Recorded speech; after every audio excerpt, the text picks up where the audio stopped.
আগে বিয়াবাড়িত গেলে খালি মুগ ডাল টুকাইতাম, এখন আলহামদুলিল্লাহ নিজেও বিয়াবাড়ির স্টাইলে মাংস দিয়া মুগ ডাল রান্তাম পারি। সো যারা মুগ ডাল পছন্দ করেন তারা লাগে আজকের এই রেসিপি। আর এখন তো কুরবানির সিজন, সবার ফ্রিজও কুরবানির মাংস কম বেশি থাকবো। So everyone who has never tried should make it at least once. নাকি যাই হোক, let's jump into the cooking. কেন ফার্স্টে আমি হালকা করিয়া মুগ ডালটা বাজি লাইলাম কয়েক মিনিট, দেন পানি দিয়া 60 থেকে 70% সিদ্ধ করে লাইমু।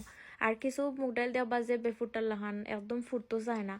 তো কিছু কিছু সময় কিছু মুগ ডাইল আছে আবার হালকা বাজি আর পানি দিয়া এমনি নর্মাল পানি দিয়া ভিজাইয়া রাখি দিলে হয়, তা সিদ্ধ করা লাগে না এক্সট্রা করিয়া।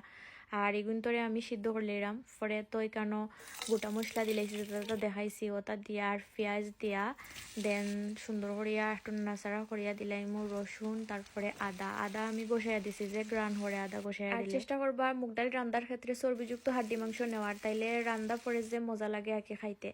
আর এখানে আমি লবণ দিয়া 5-10 মিনিট মাংসরে একটু বাজা বাজা করিয়া দেন সব মশলা আস্তে আস্তে অ্যাড করে দিমু। তো এখানে ভিডিওর মাঝে আমি যেটা যেটা মশলা দেখাইছি আর কি একানো করিয়া নিছি আমি হলুদ পাউডার, তারপরে মরিচ, ধনিয়া, গরম মশলা। আর এক্সট্রা যেটা দিছি এটা হচ্ছে পাপরিকা আর কারি পাউডার, জিরা পাউডার দিছি না, এখন লাস্টে দিয়া দিমু। আর গরম যেটা মশলাপাতি আছে ওটাও দিলাই বা আখি।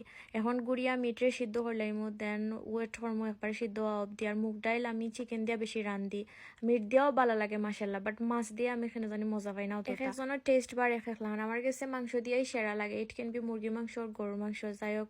তো তেল যখন বাসি যাইব মাংসের উপরে দেন আগে থেকে সিদ্ধ করে রাখছিলাম যে ডাইল ওগুন দিলাইমু। আর ডাইল দেওয়ার পরে বেশি একটা জাল দেওয়া লাগতো না, যেহেতু ডাইল দিয়ে আলাদা সিদ্ধ করছিলাম হালকা পাতলা।